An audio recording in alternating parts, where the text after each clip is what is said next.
자, 그러면 이제 한나 초기 때 정치 부분을 볼게요. 한나 초기 때 정치 부분은 그 건국제와 관련돼서 이제 문제가 시험 문제 나왔거든요. 그래서 거기에 초점을 맞춰서 좀 보셔야 되는데, 자, 한나라는 이제 그 전에 그 한나라 유방하고 그다음에 초나라 항호하고 싸웠죠. 7년 동안. 그래서 이거 보통 초안제 거기에 잘 기록이 되는데, 한나라 유방은 농민 출신이고 항호는 귀족 출신이야. 그래서 유방이 이제 항호를 물리치고 한나라를 세웠죠. 그래서 농민 출신으로서 그 중국 역사상 국가를 세운 나라가 한나라하고 명나라 이렇게 두 개 나라로 볼 수 있는데, 자, 한나라는 수도를 어디로 정했냐? 예전에 진나라 항에 있었던 수도를 장안으로 정했죠. 그래서 장안을 왜 정했냐면 일단 위수부지의 위치와 조언의 평리하고 자연적 요새 이런 것들을 갖추고 있었다. 이렇게 좀 보시면 되고요. 자, 중앙행정구역으로서는 진나라 제도 그대로 이어받았어요. 상공 구경제도 이렇게 이제 했는데, 다만 상공에서 그 태의라는 기능이 좀 약화되고 황제권과 관련된 어사대부 권한이 좀 강화됐다. 그래서 이제 그 군사적 기능을 좀 약화시키고 이런 그 어사대부 감찰 기능을 강화시킨 것은 뭐 때문이죠? 황제가 승상과 태의를 견제시키려는 그런 목적에서 있었다. 이렇게 좀 보시면 되고요. 자, 국영 같은 경우에는 황제 생활과 직접 관련있는 부서들이 되게 많고요. 그래갖고 황제 지배체제와 이제 관련되는 것들이 이제 연결되어 있는데, 뭐 태상이나 관록후나 태업, 연희, 대용로, 종종, 대산홍, 소부 이렇게 구성이 됐죠. 그래서 태상이 같은 경우에는 항실의 종묘와 제사를 지내는 거고, 강록훈 같은 경우에는 항실과 궁중의 재간 이런 것들, 위는 이제 항실의 항실과 군성 수비를 담당하는 기구죠. 그 중에 이제 소부가 있는데, 나중에 설명 소부가 이제 한 부제위부터 재정을 총괄하는 기구가 되죠. 자, 그 다음에 지방행정제도가 있는데, 이건 좀 꼭 기억을 해두세요. 거의 대부분 이제 한나 초기 때 정치 부분 나오면 군국제하고 군연제, 이렇게 이제 관련돼서 나오는데, 자, 군국제는, 초기 때 행해졌던 제도죠. 그래서 그 당시 이제 그 군국제가 실시했던 배경이 한 두 가지로 볼 수 있는데, 하나는 그 반란 세력의 울타리 역할의 세력 부재. 그래서 그 한나라가 세우고 나서 진나라가 왜 망했냐? 진나라의 멸망 원인을 찾다 보니까 진나라가 막상 일이 있을 때 진을 도와줄 수 있는 세력이 없었다는 거예요. 그래서 그 항시 울타리로서 그 뭐냐면 번왕들을 이제 설치한 거죠. 제후왕들을. 근데 이거는 뭐냐면 양날의 칼이죠. 이 병왕들은 자기에게 종실이나 병왕들은 처음에는 잘 이용하면 자기를 도와줄 수 있는 우군이지만 잘못하면 어떻게 돼요? 자기를 공격할 수 있는 어떤 요지가 있죠. 그 후에 5초 7국의 난이 그것 때문에. 근데 자, 그다음 두 번째로는 그 당시 각지의 독립왕국들이 계속 존재하고 있었고 또 지방세력들이 잔존하기 때문에 이런 중앙집권 정책에 불만 있는 세력들이 많았어요. 그래서 급격한 중앙집권화 정책을 하다가 진나라가 망한 거 아니에요. 그래서 이런 것들을 감안해서 실시한 제도가 군국제다. 그래서 군국제는 군연제와 봉건제를 플러스 시킨 제도라고 보시면 돼요. 그래서 전국을 두 개로 나눠요. 그래서 장안을 기준으로 해갖고 서쪽 지역과 동쪽 지역으로 나눈 다음에, 동쪽 지역은 주로 이제 무슨 제가 실시되죠? 봉건제. 서쪽 지역은 군연제 이런 것들 했다. 그래서 서쪽 지역은 주로 왕이 황제가 직접 뭘 파견해요? 군과 현의 관리를 파견하죠. 예. 자, 그런데 이제 봉건제가 실시된 그 동쪽 지역 같은 경우에는 제후 왕들을 임명해요. 제후 왕들을. 그래갖고 이제 제후 왕들을 임명하는데, 이 제후 왕들은 이제 그 뭐냐면 두 개가 있어요. 제후 왕들은 제후가 있고 제후 왕이 있고 또 한 단계가 이제 열후라고 해갖고 있는데, 제후 왕들은 지배권을 줘요. 지배권. 왕국이 있고 지배권을 주고, 그 다음에 열후라고 해갖고 그 밑에 제후왕보다 좀 급이 떨어지는 사람들이 있어. 이 사람들은 시급을 하사하죠. 시급. 이런 식으로 통치를 했다. 그래서 초창기 때 이 제후왕들은 이성제후였어요. 이성제후는 뭐냐면 자기하고 핏줄이 섞이지 않는 제후들이죠. 건국을 할 때 도와줬던 사람들 있죠. 대표적인 건국 공신이었던 한신, 그 다음에 영포, 팽월 이런 사람들이죠. 초안제에서 한번 다 들어봤죠? 예. 그런데 이 사람들이 이제 세력이 커진 걸 보고 안 되겠다 해서 이제 그 유방이 하나하나 제거하잖아요. 그래서 이제 그때 이제 한신이 유명한 말을 했죠. 토사구팽이라는 말 들으셨죠? 예, 그래갖고 토끼 사냥이 끝나면 사냥개는 뭐야? 삶아 죽는 거죠. 구워 삶아 먹는 거죠. 그래갖고 이제 있는데 이거는 뭐 그 한나라 고조 때만 있는 게 아니에요. 역대 왕조가 등장하면 건국공신들은 제대로 살아남지 못해요. 왜? 그 사람들이 살아남아 있으면 어떻게 되죠? 위협사역이 되잖아. 그러다 보니까 다 제거를 해버려. 고려시대 때도 마찬가지죠? 고려 강종 때 그 역할을 했죠. 강종이. 그래갖고 이성제후를 제거하고 나서, 누굴 임명해요? 같은 혈족을 있는 동성제, 유씨를 임명하죠. 그래서 이 가정에서 노간이라는 사람이 있어. 노간. 그 당시 연나라 왕이었던 노간. 이 노간은 유방의 불알 친구예요. 되게 친한 친구인데, 나중에 노간도 제거당하죠. 홍나와 연결됐다고 해서. 그래서 그 노간의 그 부하장수였던 위만이 어디로 건너가요? 고조선으로 건너가서 진앙교체기 때 그 유민들을 흡수해가지고 그 뭐냐면 준왕을 몰아내잖아요. 이거와 연결시켜서 좀 보시면 될 것 같고요. 자, 근데 이제 문제는 그 이것이 나중에 문제가 생겨. 이게 경제 때 얘기인데 이 경제 때 이제 잠깐 이제 밑에 잠깐 건너뛰고 이제 볼게요. 경제 때 그 군국제 모순이 생기는데 왜냐면 이 군국제가 실시한 지역이 전국의 3분의 2가 돼요. 그리고 이제 여기 제국들이 중앙정부에 이제 통제가 되지 않는데 그 이유가 뭐냐면 시간이 지나면서 뭘까요? 이제 혈통들이 점점 멀어져. 이제 남남이 돼버리는 거죠.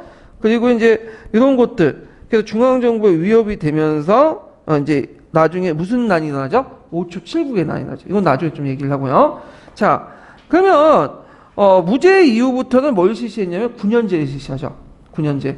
겉으로는 군국제가 있어요. 왕도 있고 제후왕도 있고 여도도 있는데 실제적으로 뭐예요? 9년제다. 이렇게 보시면 되죠. 그래서 이때 9년제가 실시되면서 2층 구조가 나중에 또 뭘로 바뀌냐면 주 9년에 3층 구조 바뀌어요. 이게 그 기원이 됐던 것이 그 한무제 때 호족들 그러니까 지방세를 통제하기 위해서 뭘 뒀냐? 주를 두죠. 주에 뭘 파견해요? 자사를 파견하는데 처음에 자사는 고려시대 안차사와 비슷하게 보시면 돼요. 그러니까 상설직이 아니라 뭐냐면 그냥 중앙에서 명령을 받고 내려서 잠시 감독하는 사람이야. 그래서 주의 범위라는 것도 행정구역상보다는 감찰구역의 범위라고 보시면 되죠. 근데 이제 시간이 지나면서 한문제 이후부터 이 주가 상서화돼요. 자사가. 상서화되고 주의 그 관할범위, 자사의 관할범위가 일종의 행정구역 개편되죠. 그래서 나중에 후한시대 때 들어가면 후기 때 들어가면 주, 군, 현의 3층제가 형성이 되죠. 그것이 이제 나중에 후한까지 넘어가서 나중에 삼국시대 때 군사권을 실제로 가지고 있는 사람은 누가 되는 거예요? 주의 자사가 되는 거죠. 그래서 우리가 보면 삼국지 연의에 보면 유명한 사람들 많이 나죠. 원술, 원소 이런 사람들 다 주 자사 출신이에요. 예. 자, 뭐 하여튼 이런 것도 있다. 자, 그래서 이렇게 있고 그 다음에 이제 한 고조가 이제 죽을 때 그 밑에 이제 부인이 있었어. 부인이 여후라고 하는 사람이 있어요. 여씨 집안. 근데 이 사람이 이제 집안이 막강하고 한나라 그 고조는 이제 농민 출신이고 별 볼일 없어요. 근데 그 처갓집에 많은 도움을 받고 이제 나중에 건국까지 했는데 이 여우가 상당히 기가 센 여자죠. 그래서 나중에 이제 뭐 손자 2명 다 제거하고 거의 뭐 독점하다가 이 여씨가 여우가 죽고 나서 나중에 친위쿠데타가 일어나고 제거돼 나가죠. 그러면서 등장하는 사람이 누구냐면 문제예요. 문제. 자, 문제는 이 노장 사상의 영향을 받아 항노 사상을 이제 해서 무의 정치를 내거요. 여씨부터 계속 했던 것들인데 이제 그 당시 7년 동안의 전쟁, 그 전에 진나라의 어떤 가혹한 정치 때문에 백성들이 피폭 잘 먹지도 못하고 생활도 못하고 경제도 피폐된 상태였어요. 그래서 국가의 간섭을 최소화시키는 무슨 정책을 했냐면 후식 정책을 한대요. 우리가 후식 하잖아요. 그 의미의 후식이에요. 네, 후식 정책을 했는데 그때 그 뒷받침한 사상이 무슨 사상이냐 하면 항노의 사상이죠. 항노 사상. 이 항노 사상은 한 초기 때 정치 이념이었는데 무슨 사상과 무슨 사상이 결합된 거죠? 노자 숭배하고 황제 숭배가 결합된 거야. 요때 황제라는 것은 누구냐? 그 사망 오제 때 황제 있죠? 오제 첫 번째 그러니까 중국 중화민족의 기원이 되는 이 사람을 얘기하는 거죠. 그래서 이제 이 결과 나오는데 성공했어. 그래갖고 민생이 안정되고 인구가 증가되고 재정이 확대되고 했지만 국가가 간섭하지 못했기 때문에 여러 사회 문제가 등장하죠. 특히 그 양극화 현상들이 등장을 하게 돼요. 그래서 그리고 홍로를 제대로 방비를 못하고 홍로가 쳐들어올 것을 항상 두려워하고 홍로한테 맨날 뭘 갖다 바쳐요? 재물, 갖다 바치고 여자 갖다 바치고 이런 식으로 이제 한심을 쌓는 거죠. 그러니까 이제 내부적인 사회적 양극화, 외부적 홍로의 어떤 것들 이제 그 치욕적인 굴욕을 당한 거, 중화의식이 이제 상처 있고, 그러니까 이제 한무대 때 방향을 돌려서 뭘 하냐면 적극적인 간섭 정책을 하게 돼. 그래서 이때 항로 사상이 폐지되죠. 그래서 무제나 항로 사상 대신에 뭘 이제 선택하죠? 유교 사상을 이제 간악화시키잖아요. 예, 그래서 국가가 적극적으로 이제 뭐냐면 간섭하는 그런 정책들을 하게 되고, 물론 유교 외에도 법과도 또 등용하죠. 이런 거 연결시켜서 이제 보시면 돼요. 자, 하여튼 무제 때 나는데도 이제 그 정치를 잘했죠. 그래서 여실 쪽도 몰아내고 이 사람이 황제가 되면서 안정과 건양을 시청하고 건양에서 민생을 안정시키고 지조도 15분의 1에서 30분의 1로 감축시켜. 그러니까 오늘날만 토지세를 감축시키는 거야. 예. 그래서 이제 이명박하고 박근혜 정책과 비슷한 그런 정책을 했다. 이렇게 보시면 되고. 그런데 이제 그 문제가 죽은 다음에 등장하는 사람이 누구냐면 경제죠. 경제. 그 경제 때 무슨 난이 일어났죠? 5초 7국의 난이 일어나죠? 5초 7국의 난. 그래서 이제 그 경제 같은 경우에는 물론 문제 때부터 이제 하지만 그 문제나 경제 때 대표적인 이제 신하들 중에 하나가 가인이나 조조라는 사람이 있어. 가인은 이제 문제 때 사람이고 조조는 경제 때 사람인데 이 사람들이 이제 뭐라고 이제 주장하냐면 제후들이 너무 커졌다. 그래서 이 사람들 제거해야 된다는 거야. 그래서 이 사람들이 주장할 게 뭐 강간 약지 정책이죠. 아까 얘기했죠. 강간 약지 정책이 뭐예요? 그 뿌리를 강하게 하고 중앙의 권력을 강화시키고 어딜 쳐낸다는 거죠. 제후왕들을 쳐낸다. 이런 정책들을 이제 하게 되죠. 그래서 이 사람들이 이제 그 많은 영토도 차지하고 있고, 그 다음에 입조도 거부하고, 군사력도 약성하고, 그리고 자기들이 독자적인 어떤 뭐냐면, 주조권도 갖고 있고, 동정주전도 하고, 염절세상 부국강국을 추구하고, 그러니까 이거 안 되겠다 해가지고, 그 당시 이제 그 제후왕의 영지들 삭감하는 정책들을 하게 돼요. 특히 이제 그 경제시대 때. 자, 그러니까, 이거에 반발하고, 오나라와 초나라를 중심으로 해서 7개 국가들이 반란을 일으킨 거야. 그래서 이걸 뭐라고 하냐면 5초 7국의 난이죠. 그래서 이 사람들이 반란을 일으켜갖고 이제 요구하는 게 뭐냐면 여기 조조를 죽여라. 그럼 우리가 이제 물러나겠다. 그래서 경제가 조조를 죽였어요. 근데 물러나요? 안 물러나죠. 그러니까 이제 주화부를 파견해갖고 이제 진압을 해버린 거지. 그래서 이제 경제 5초 7국의 난은 진압되고 이제 평정이 됐다. 이렇게 보고 그걸 통해서 중앙 집권화, 제후세의 약화를 불러일으켰다. 이렇게 좀 기억을 해두시면 될 것 같아요. 자, 이 5초 7국을 나는 어떤 책에서는 뭐 한무제 때 일어났다 이렇게 돼 있는데 그 아마 세계문화사인가 거기 그렇게 적혀 있더라고요. 근데 5초 7국의 난은 한무제 때 일어난 게 아니에요. 언제 때죠? 그의 아버지 때인 경제 때 일어난 거야. 그러니까 경제 때 일어나고 나서 그 다음에 그걸 진압하고 나서 실제 9년제를 실시했던 건 그 다음 왕이었던 환무제 때죠. 이렇게 이제 기억을 해두시면 돼요. 자, 그러면 그 246페이지 잠깐 펴볼까요?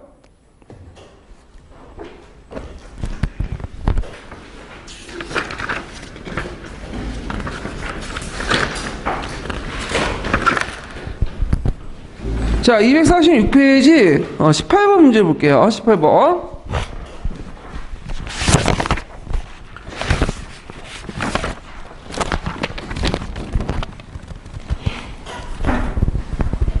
자, 18번 문제는 엄밀히 말하면 요거랑 그 주제랑 관련이 없어요. 그런데 한나라 초기 때 뭐와 관련된 항촌 질서와 관련돼 있어요. 네. 그래서 한나라 그 초기 때 항촌 질서의 기본 단위는 뭐예요? 니죠, 니. 그 위에 이제 상위존이 항이 있고. 그런데 니에서 항이나 니는 그 국가가 직접 통치하는 게 아니라 항촌민이 자치적으로 운영하는 거예요. 자치적으로. 네. 리민들이. 그래갖고 이제 있는데, 그럼 국가가 어떻게 이제 이걸 통치를 했냐? 그 방법 중에 하나가 뭐냐면 작제죠, 작제. 작제. 그래서 보통 진나라 같은 경우에는 20등분 나눠갖고 국공이 있는 사람들 작제를 냈죠. 근데 한나라는 다 내려. 그냥 일반 양인들 다 줘요. 그러니까 이제 물론 이게 작제가 주어진다고 해서 뭐 특별히 주어진 건 아닌데 일종의 명예직이죠. 그래서 이 명예직을 통해서 뭐냐면 국가 통치를 하는 방법이에요. 또 하나는 사라는 제사를 통해서 통치. 원래 사는 그 마을의 그 뭐냐면 그 제사를 의미해요. 그 제사를 누가 지내면 황제가 하는 거죠. 물론 황제가 전국에 있는 마을에 어떻게 제사를 지내겠어요? 실제로 이장이 그냥 하는 건데 그런 간접적인 것도 있죠. 그래서 작제나 사를 통해서 이런 제사를 통해서 그 항촌사를 장악하고 항촌의 여러 가지 업무는 누가 한다? 누가 하죠? 이거는 인민들, 항민들 자율적으로 하는 거야. 자체적으로. 그래서 이걸 통해 개별 임시적인 어떤 지배체제들 유지하려고 했다. 그래서 그 전환 초기 때는 황제가 직접 민을 지배하는 형식으로 넘어가죠. 민을. 그래서 개별 인신 지배체제가 그대로 넘어가는데 이게 전환 말기 때 깨지게 되죠. 왜 깨져요? 호적이 등장하죠. 그러니까 대토주의 사회가 하고 그리고 막 도둑들이 막 듣고 하니까 이 사람들이 이제 호적을 중심으로 해서 이제 봉건제처럼 일종의 주변에 성벽을 쌓고 그다음에 마을 사람들을 이렇게 다 소개를 시켜. 그래서 그 성벽을 통해서 이제 통치를 하는데 이런 그 새로운 마을 형태가 등장하게 되는데 이게 뭐라고 촌이나 오라고 부르는 거죠. 촌과 오. 예. 그래서 이제 이렇게 해서 사회구조가 변질되기 시작하죠. 그래서 종전의 리에서는 항촌에서 상호 부조하고 자치하고 그런 시스템이었는데 이제는 초와 온이라는 것은 이제 호적 중심으로 하고 예전에 누렸던 상호 그 항촌사의 어떤 자치적 기능 그 다음에 또 상호 유도적 기능이 사라지게 되죠. 그러면서 이제 사람들이 자기가 위탁할 수 있는 곳이 없어지는 거예요. 예전에 항촌사에 의탁하고 그랬는데 그런 게 없다 보니까 어디에 의탁하게 돼요? 이 불안한 시대에 뭔가 위탁을 하고 살아야 될 거 아니야. 심지어 정서적으로 종교 집단에 빠지게 되죠. 그러면서 등장한 것이 뭐냐면 태평도나 오도미도 이런 것들이죠. 그러니까 태평도 오도미도는 종전 항촌사회나 국가가 했던 역할이 그 당시 전환 말기 때부터 역할을 제대로 수행하지 못하다 보니까 이런 종교 집단들이 그 역할을 수행하게 된 거야. 이거는 그 기독교 확산하고 연결시켜서 보시면 돼요. 기독교가 왜 확산돼서 여러 가지 이유도 있겠지만 그 중에 하나가 국가가 하지 못했던 역할들 누가 하는 거죠? 기독교 공동체가 했잖아요. 그래서 이것도 이제 확산 배경이었죠. 자, 뭐 이렇게 이제 보시면 되고 그 다음에 이제 밑에 보면 19번 문제 볼까요? 19번. 19번은 요 국영과 관련된 내용인데 자 국가 재정을 이제 좀 볼게요. 보통 이제 그 전환 시대까지는 재정이 두 개로 나왔어요. 이거는 뭐 이렇게 했는데 국가 재정하고 항실 재정 이렇게 두 개로 나왔어요. 이원화됐어요. 네. 그래서 국가 재정에 맡은 이제 간직은 뭐냐 대사농이에요. 대사농이고 항실 재정은 국영 중에 하나인 소부죠. 소부. 예. 그래갖고 이제 담당을 했고 무제 때는 소부 외에도 수용동의를 이제 항실 재정 업무를 하는데 자 수용동의는 뭐 하는 기구냐면 동전을 제작하는 기구예요. 동전. 거기서 뭘 제작했죠? 오수전을 제작했죠. 오수전. 그 다음에 이제 그 대사농은에서 이제 있고 소부는 주로 이제 시조, 해조, 인구세 이런 것들인데 항실 재정에 들어갔던 것은 이제 주로 뭐 하는 거와 관련돼 있냐면 산림수택하고 관련돼 있어. 산림수택은 뭘까요? 이건 춘추 전국시대 때 산림수택 가사나 들어보셨어요? 네. 그래서 춘추 전국시대 때 이제 춘추시대 산림수택은 뭐냐 산가, 임야와 뭐죠? 호수, 택지 이런 데인 거죠. 거기에 나온 물건은 원래는 이 물건은 되게 마을 공동체의 음락 공동체의 소유물이었죠. 근데 나중에 전국시대 들어가면 누가 독차지해요? 경대부들이 독차지 하잖아요. 그걸요. 그래서 이 경대부들이 이런 물적 기반을 가지고 사하계층들에게 시혜를 베푸면서 지지를 얻고 그리고 나중에는 왕을 제치고 자 왕이 되잖아. 그래서 그 가부장적 군주제에서 이제 물적 기반이 됐던 것이 산림수택이라는 것들인데 그래서 상가, 임야와 그 다음에 우대로 내는 것은 모든 것은 다 군주의 것이라는 개념이 뭐냐면 전국시대에 들어가게 되고 진나까지 연결돼 진나시대까지. 그래서 상가 그 다음에 임야의 모든 물산물들은 당연히 누가 갖는 거예요? 황제가 갖는 거죠. 황제가. 그러다 보니까 이제 이걸 항실재정에 편입이 돼요. 물론 이제 항실재정, 국가재정 이렇게 나누는 것도 후한시대 때는 다 통합이 돼. 자, 하여튼 이런 내용들 좀 기억을 해두시면 될 것 같아요. 자, 그 다음에 뒤에 다음 테마로 넘어가죠. 한무제의 정책 볼게요. 요거 상당히 중요해요. 별표 3개, 4개 쳐놓으세요. 되게 고대에서 문제 나오면 거의 2개 중에 하나가 한무제와 관련된 거야, 다. 한무제가. 그래서 여기 보시면 뭐 되게 많죠. 한적하죠, 뭐. 예, 그래서 되게 많은데, 요번에도 제 생각엔 나올 것 같아요. 나올 때 됐어. 작년 안 나왔는데, 올해 나올 것 같아. 제 생각에. 한무제 매우 중요한 부분이니까 한번 보죠. 자, 한무제는 이제 국내적인 정책하고 이제 뒤에 나와 있지만 이제 대정복, 이거 연결시켜서 보시는데, 한무제 이제 정책의 성격을 보면 중앙집권적 전제군주제를 완성했다. 그러니까 진시황 때의 법가적인 어떤 정책을 또 이어봐서 거기에 유가를 플러스시켜서 중앙집권적 전제군주제를 완성했고, 문화적으로 보면 한무제 때 동중서를 등용해서 유교를 간악화시켰죠. 그래서 종전 항로 사상을 바탕으로 해갖고 했던 것을 이제 유교를 이제 간악화해서 이념적으로 뒷받침했고, 정책은 예전에 한번 나왔지만 겉으로는 뭐예요? 유교죠, 유교. 그러니까 실제 운영은 뭘로 한다? 법가죠. 그래서 그 왕도와 패도를 같이 하는 거야. 그래서 이걸 뭐라고 얘기하냐면 왕도와 패도가 섞여 있다 해서 왕패잡도라고 해요. 왕패잡도. 그러니까 왕도와 패도를 같이 섞어서 해서 이 중앙집권 한무제를 완성을 했고, 이 한무제의 통치수는 그 진시황의 통치수보다 더 한 단계 업그레이드 됐죠. 그래갖고 이런 한무제의 통치수는 동아시아 각국에 또 영향을 줘요. 통치수에서. 자, 그러면 이 사람의 이제 그 업적들 좀 볼게요. 연호를 사용했죠, 연호. 연호라는 건 뭐예요? 애들한테 어떻게 설명하죠? 여러분들 연호를 설명할 때? 지금 몇 년이죠? 2017년이죠. 예. 2017년도 모르시는 분도 있더라고. 이렇게 바삐 사시는 분들이 있는데, 올해 이름이 있잖아. 그래서 한 해마다 이름이 있어. 우리도 이름이 있듯이 한 해도 이름이 있잖아. 그러니까 한 해의 이름을 연호라고 하는 거죠. 어떻게 부를 것인가.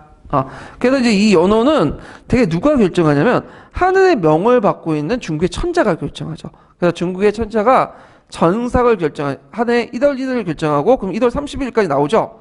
그리고 정삭을 걸고 그 해내에 연호를 만들죠. 연호를 부르게 하고, 그 다음에 그와 관련된 달력을 또 만들잖아요. 그래서 연호인데, 연호를 최초로 사용했던 왕이 누구냐? 한무제예요. 한무제가 최초의 연호는 뭐냐? 건원이라고 사용했죠. 건원. 연호는 연다는 뜻이야. 이 건원은 연호를 세운다. 근데 이 건원은 최초의 연원이면서 이게 원래 고유명사지만 이게 일반 명사였어요. 그래서 우리가 보통 이제 연호를 처음 쓸 때 뭐야? 건원이라고 하죠. 건원. 칭제건원이라는 말 들어보셨잖아요. 네. 그래서 건원이라는 말을 썼고, 자, 그래서 이 연호를 세우고 연호를 받아들이고, 그 다음에 연호와 관련 책령을 받아들이면 정삭을 받든다고 하죠. 그래서 연호와 책령을 받든다는 것은 어떤 의미야? 중국의 종주권을 인정해주겠다는 것이야. 그래서 이제 이걸 바탕으로 해서 뭐가 형성되죠? 조공-책봉 관계가 형성되죠. 그래서 연호가 사용되면서 동시에 조공-책봉 관계도 형성이 돼요. 그래서 원래 조공-책봉 관계는 그 중국하고 다른 나라의 관계가 아니에요. 원래는 뭐죠? 주나라 때 제후와 주왕 간의 관계를 이제 그 조공-책봉 관계인데, 이것이 이제 국내용이 아니라 국제적으로 외연이 확정된 것은 언제 때다? 한무제 때요. 한무제.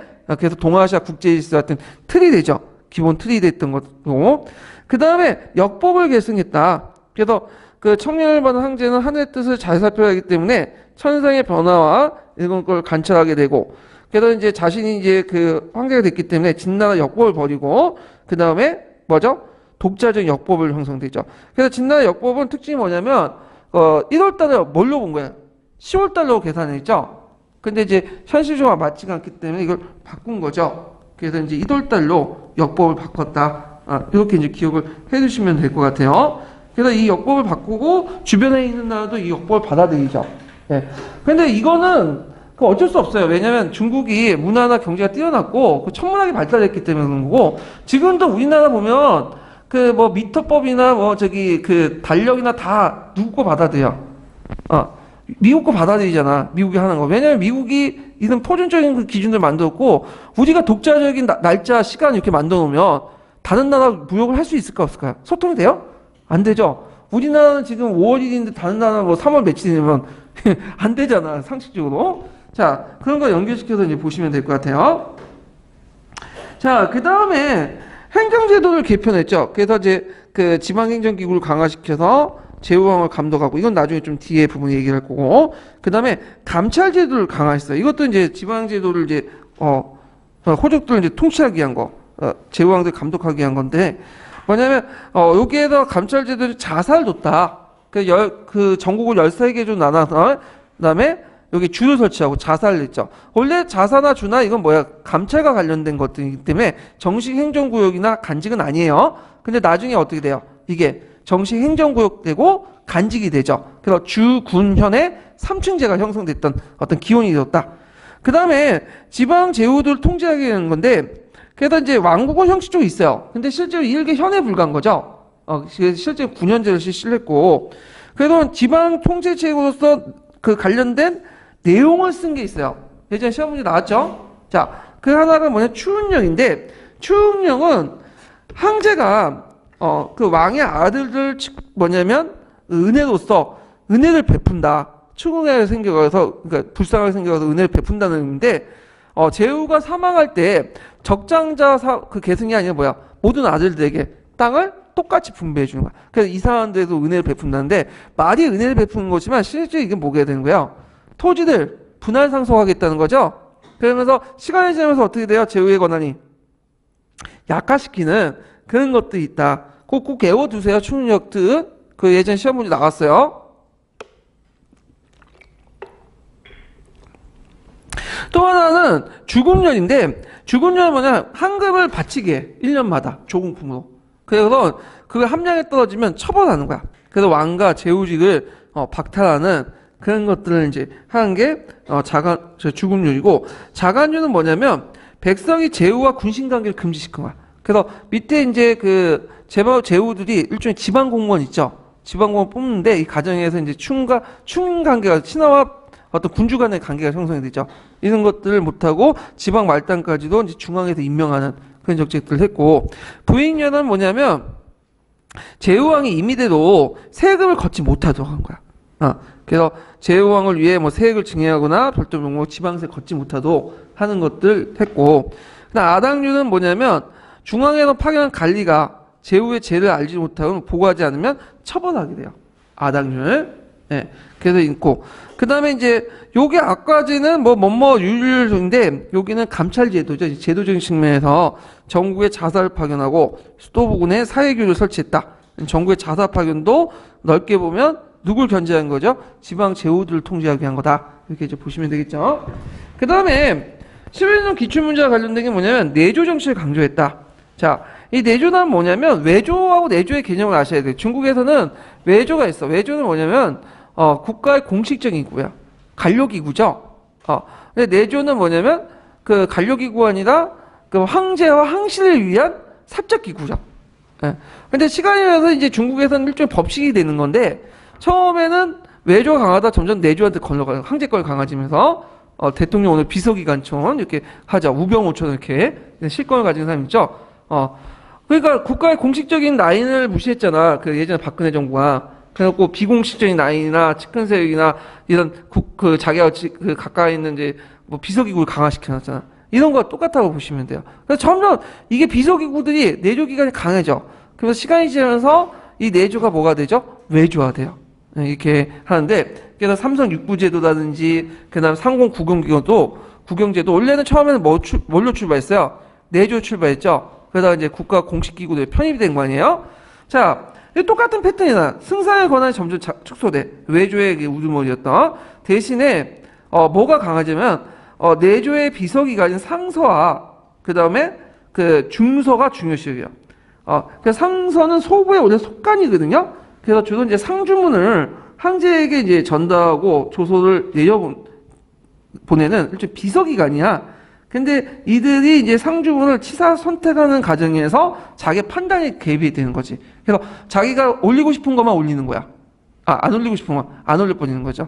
그래서 이제 있는데, 그 다음에 이런 근한들이 있었다. 그래서 상서는 그 당시 주로 외척들을 등용해요. 한 무제가. 그래서 점점 이제 뭐냐면 내조에 힘이 몰리게 되는 거죠. 그 내조의 상선을 누가 장악한다? 외척들이 장악하죠. 그래서 이게 나중에 왕망이 집권한 배경이 돼요. 점점 이제 한무제는 그래도 다행이에요. 왜 한무제는 유능하니까 외척들 통제할 수 있었어. 근데 그 뒤에 있는 황제들은 무능하고 어린 황제가 등장하면서 외척들이 뭐야? 내조를 중심으로 판을 깨는 거죠. 그러면서 이 왕망이 이제 나중에 신라를 건국하는 배경이 됐다. 이렇게 기억을 해두시면 될 것 같아요. 자, 그 다음에 이제 그 당시 또 외척으로 중요한 사람이 각강이라는 사람이 있거든요. 각강, 네, 각강. 그 다음에 이제 이런 사람들이 있었는데 이 각강은 나중에 이제 염철 논쟁과 관련돼 있죠. 이건 좀 뒤에 얘기하고. 자, 그 다음에 뒤에 넘어가서 한무제 경제정책도 외워두셔야겠죠. 이거 상당히 중요하고 수능에도 많이 나와. 한무제 경제정책 부분이. 자, 한무제 경제정책을 이제 좀 보면 한무제의 경제정책은 중농억상정책이에요. 일단. 그러면 중농억상정책은 법가가 있고 유가가 있죠. 법과 유가 중에 어디에 속할까요? 법가적인 중농억상정책이에요. 앞에 있는 전국시대 때 누구예요? 상항의 법법. 상항과 한무제, 다음에 나중에 이제 신나라의 왕망, 이렇게 연결돼 있죠. 따따블로 했고, 이렇게 연결돼 있는데, 자, 그래서 이제 이 사람은 법가적 중농 억상 정책을 이제 펼쳤다. 그래갖고 이제 왜 이런 여러 가지 정책들을 펼쳤느냐면, 다 돈 때문이죠. 대규모 통업공사나 대원정, 대제국 건설하는 과정에서 자기 선조들, 아버지, 할아버지 때 마련했던 이제 자금들이 다 어떻게 축내게 되는 거야. 그래서 이제 재정확보 차원에서 이렇게 이제 했는데, 이 사람은 이제 농민을 강조하기 때문에 농민들이 피해를 끼치지 않는 가운데서 상인들 대상으로 이렇게 뜯어내려고 했어, 처음에. 그래서 상인들 대상으로 뜯어내려면 상인을 잘 아는 사람은 누구야? 같은 상인 출신이죠. 그래서 상홍량이나 이런 사람들을 적극 등용을 했거든요. 근데 문제는 원래 의도하진 않았지만 이것이 오히려 상인보다도 누구를 핍박하게 된 거야? 농민들을 핍박하게 되고 오히려 이 정책 때문에 상인들 막대한 이득을 챙기게 돼요. 의도하지 않았지만. 자, 그러면 이 사람들의 정책을 이제 좀 볼게요. 자, 일단은 아까 이제 전매제도를 실시했죠. 전매제도. 물론 전매제도가 한무제 때부터 실시한 건 아니고 준추 전국시대 보면 전국시대 역대 왕들이 전매제를 했어요. 그래서 이걸 채용했다고 보시면 되는데, 자, 일단은 염철주 이렇게 했죠. 염철주는 뭐예요? 연은 소금이죠. 예. 그래갖고 이제 예전에 개인이 생산을 해갖고 있는 것들인데 이걸 국가가 이제 생산하고 판매를 하게 되고, 철은 철제 농기구 만들 때 철 필요하잖아요. 그래서 이것도 필수품이니까 이런 것들 판매 독점하고 국가가. 그다음에 주는 뭐예요? 술이야, 술을 전매하는 거야.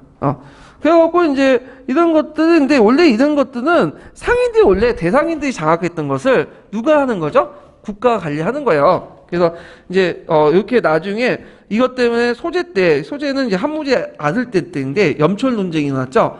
염철 논쟁은 나중에 또 한번 볼게요. 이것도 이제 중요한 거니까. 자, 한계를 보면 전매제도는 이런 식의 상업 위치는 했어요. 그렇지만 이 생활 필수도 염철주는 이게 필수품이잖아. 예. 그렇기 때문에 이게 안거래 시장이 형성돼. 왜 안거래 시장이 되냐? 이 구조를 보면, 자, 국가에서는 예를 들어 갖고 염 1kg당, 소금 1kg당 뭐 1,000원을 이제 갖다 팔아요. 독점 생산해서. 근데 예전의 시세는 이 1,000원이 아니라 200원밖에 안 되거든. 그러니까 이제 상인이 이제 끼어드는 거야. 상인 끼어갖고 500원을 갖다 팔아, 암시장에서. 그럼 여러분들 소비자 입장에서 누구 거 사겠어요? 국가에서 판매한 거, 대상인이 판매한 거. 당연히 대상인들이 판매하는 거 사겠죠? 암시장에서. 그래서 이게 상당히 비현실적인 법이야. 이런 것들, 염철제가 그런 것들이. 하여튼, 그래서 오히려 상인들만 폭리를 취하게 됐다. 백성들은 이제 뭐냐면 상당히 고통을 받고. 자, 그 다음에 또 하나가 뭐냐면 군수법과 평균법이야. 자, 이거는 상호양이 주도했는데 이것도 마찬가지. 예전 상인들이 했던 일을 누가 하겠다는 거야? 국가가 해야겠다. 국가가. 대신해갖고 이익을 챙기겠다는데, 일단은 이게 전반적으로 뭐냐면, 일종의 물가를 조절하면서 그 과정에서 국가가 이익을 챙겨서, 맞는 이익을 챙기겠다는 건데, 일단은 평균법은 뭐냐면, 시기에 따라서 정해진 거죠. 시기에 따라서. 예. 그래서 이제 시기에 따라 가인 공급에 의한 물가상 하락을 조절하는데, 예를 들어갖고, 쌀 같은 거 있죠, 쌀. 쌀은 언제 시장에서 사면 제일 싼 값으로 살 수 있을까요? 가을 때 산 거죠. 그러면 제일 비싸게 살 때는? 예? 봄에 사는 거잖아요? 그럼 여러분들 이제 이익을 채우려면 어떻게 해야 돼? 일단은, 가을에 막대가 사들여가지고 언제 푸는 게 낫죠? 봄에 푸는 게 낫죠? 그래서 이제 이런 식으로 이익을 챙기는 건데, 이게 처음에 국가가 한 게 아니라, 원래는 뭐죠? 상인이 했던 일을 국가가 대신해 주는 거야. 상인이 이제 했던 것을 뺏어가지고 이제 자기가 하는 거죠. 그래갖고 이제 이것이 평준법이다. 그러면 이 가정에서 뭐냐면, 동시에 부가적으로 물가 조절도 되죠. 왜냐, 가을 때 쌀 대규모 사들이면 쌀값 방지를 막을 수 있잖아, 하락을. 그리고 또 봄에 풀어버리면 어떻게 되죠? 그 봄에 풀면서 물가 폭등, 쌀값 폭등을 막을 수가 있겠죠. 이런 식으로 이제 하는 거고, 군수법은 지역을 달리해갖고 이제 하는 거. 이것도 원래는 상인들이 했던 거예요. 상인들이 했던 건데 국가가 대신하는 건데, 그래서 군수관을 둬서 대상용 관련 군수관을 둬갖고 직접 이제 구입해서 담당을 갖고 이제 지역 간 물가 조절. 예를 들어서 경기도 지역에서는 뭐 감이 많고, 그 감값이 되게 싸. 근데 경상도에서 감을 못 봐. 그럼 비싸겠죠. 그러면 어떻게 해야겠어요, 여러분들이? 돈을 벌려면 경기도에서 싸게 사가지고 언제 푸는 거예요? 경상도에 갖다 푸는 게 편하겠죠? 예를 들어서. 그러면 경기도의 감값은 이제 대장호 구입했기 때문에 올라가죠. 근데 이에 반해서 경상도의 감값은 대장호 풀기 때문에 시장에 풀면 어떻게 떨어지게 되죠. 그래서 이런 식으로 이득도 챙기면서 물가도 조절한다. 이렇게 이제 보면 될 것 같아요. 그래서 교과서에서는 물가 조절만 되게 강조하는데, 이 물가 조절뿐만 아니라 제일 중요한 게 뭐다? 이득을 챙기는 거야. 물가 조절해갖고 국가에서 이익이 나온 거 없어요. 어디 통해서? 이득을 챙기기 때문에 이득을 챙겨가지고 뭘 하겠든 대원정 비용 사용하는 거 아니에요. 그거 연결시켜서 이제 보시면 돼요. 자, 근데 이 군수법이 나중에 또 등장해요. 언제 등장하냐? 송나라 때 신법 때 군수법이 있죠? 송나라 군수법 기억이 안 나세요? 신법 때? 네, 그거와 이제 연결되는데 이거는 좀 다른 거예요. 이건 좀 나중에 얘기할게요. 이건 공납하고 이제 특산물하고 관련된 것들인데, 자, 그래서 이제 이런 것들이 있었다. 그 다음에 이제 여기에서 이제 볼 수 있듯이 육계 중나무 옥성 정책은 국가가 직접 개입을 해서 상인들의 이익을 챙기는 거, 상인들이 예전에 주었던 이익들을 국가가 챙기는 거, 이렇게 이제 보시면 될 것 같아요. 예. 근데 이에 반해 유교도 다르죠. 유가든 중농 억상 정책, 유가의 중농 억상 정책은 뭐예요? 일반 백성들과 이익을 다투는 걸 별로 안 좋아하죠. 국가가 그냥 내버두다는 거야. 얘는 중농 억상 정책. 내버둬. 통제를 안 해. 그럼 조선시대 때는 그 성리학 국가에서는 왜 통제했냐? 그거는 유교식 통제가 아니에요. 이거 법가적 이동이에요. 유교 조선시대 때 공상 강조하고 뭐 공연 강조하고 그런 것들은 법가 이론에 뭘 끌어들인 거죠? 주대를 끌어들여서 이제 통제를 한 거고, 원래 원시 유학에서는 중농 억상 정책은 창동하지만 국가가 직접 와가지고 백성들하고 여민제리 하지 않는다는 원칙이 있거든요. 그런 것들을 별로 안 좋아해. 국가 간섭하는 거를. 자, 그 다음에 화폐를 통일했는데, 이거 예전에 한번 시험 문제 나왔던 게 또 오수전. 오수전. 그래서 예전에는 그 화폐를 지방의 각국에서 만들었어. 그 각국 제후왕들이 만들었고, 민간에서 몰래 만들었고. 그런데 이제 이런 것들 발권력을 다, 없애버리고, 어디에서만 독점하는 거예요? 국가가 독점해서 뭘 했다? 오수전을 발행을 했다. 그래서 이제 이 오수전은 중국 화폐 기본 형식이 돼요. 이 오수전은 이제 오랫동안 사용했죠. 오랫동안. 그래서 이 오수전은 한대에도 있지만 나중에 언제까지 사용되냐면 위진 남북조까지 계속 사용돼요. 700년 동안 사용했던 화폐거든요. 그래서 우리가 이제 문흥왕릉 때 동전이 발견됐던 중국 동전이 그때 발견된 동전이 뭐냐면 오수전이에요. 양나라 때까지 계속 사용했다는 거야. 남조까지 정보가. 그래서 이제 그때 오수전이 발행했던 기구가 뭐냐면 아까 연결한 수용도의라는 기구죠. 예, 그래서 수용도의에서 이제 이런 화폐 주주권을 확보했다. 꼭 기억을 해두시면 될 것 같고요. 그 다음에 증세 정책을 하죠. 주로 이제 증세 정책은 누구한테 부과할까요? 상공계급들, 농민들이 아니라 상공계급들에 부과를 하죠. 중농 억상 정책이 되고. 그래서 이제 대표적인 게 삼민전인데, 삼민전은 상인이나 수공업자들에게 일반 사람들, 농민들보다도 더 많이 부과돼. 5배 정도 이렇게 부과를 하죠. 그래서 재산평가약에 2000전 2,000전, 그러니까 2천만 원 정도 있으면 120만 원 비율로 해가지고 부과된다. 그래서 농민의 세금의 5배라고 해요. 그 다음에 세금이 많으면 어떻게 탈세하는 사람이 있겠죠, 분명히. 그래서 탈세를 색출하기 위해서 만약 그 신고자들이 있으면 탈세했다 신고하면 신고자에게 포상을 해요. 물론 그 허위 신고할 경우에는 전 재산을 또 몰수당하는 그런 것도 있었는데 하여튼 이렇게 해서 관리 또 상호간의 감시 의무하고 탈세를 색출하려고 했다. 그리고 또 그 여기는 없지만 증세 정책으로서 매각 매입을 통해서 국고 수입을 증대하려고 했고 그래서 이것 때문에 일부 대상인 계층이 몰락한 것도 있겠는데 실질적으로는 뭐야 다 탈세하고 그랬어. 지금도 그렇잖아요. 예. 그래서 이렇게 통제는 잘 안 됐다는 거 보고 있고요. 결국에는 이게 원래는 농민들을 다치지 않는 가정에서 상공인 업자들만 세금 뜯으려고 했는데 실질적으로 누가 이득을 본 거예요? 상공업자들만 이익을 본 거야. 단기적으로 충격을 받을 수 있어도 이득을 봤다. 왜냐면 아까쯤에 안거래를 통해서 막대한 이득을 챙기고 또 이 당시 한무제가 무슨 정책을 했어요? 동서교육론을 개척했죠. 그 혜택들이 다 상공인들한테 간 거죠. 그래서 상인들 이제 물건을 뭐냐면 서역에 팔고 비싸게 챙기고 그래서 이들이 이제 또 매각 매작을 통해서 또 간직이 올라가고 등등 또 상화양 같은 사람은 황씨가 또 결혼도 해요. 황씨 자기 아들들 공주한테 이제 장가를 보내는 등 그러면서 이제 뭐냐면 억상 정책에 불구하고 상공이 발달하고 이들이 또 뭐냐면 그 상업에서 돈 번 돈을 어디에 투자해요? 토지를 사들이죠. 이건 뭐 정형적인 그 중국의 부자들 특징인데 지금도 근데 제일 좋은 것 같아. 돈을 벌면 건물이나 토지에 투자하는 게 나아요. 예. 그래서 이게 노력 안 하고도 돈 버는 방법이죠. 예. 그래가지고 있는데 그래서 나중에 이 세력들이 뭘로 성장한다? 호적도 성장한다는 거죠. 호적세력으로. 자, 그다음에 한무제의 정복 전쟁을 볼게요. 좀 전에 이제 그 무제 이전까지는 되게 소극적이었어요. 후식 정책 때문에 뭐 대외 원정도 안 하고 홍로가 쳐들어와도 그냥 두들겨 맞고 그랬거든요.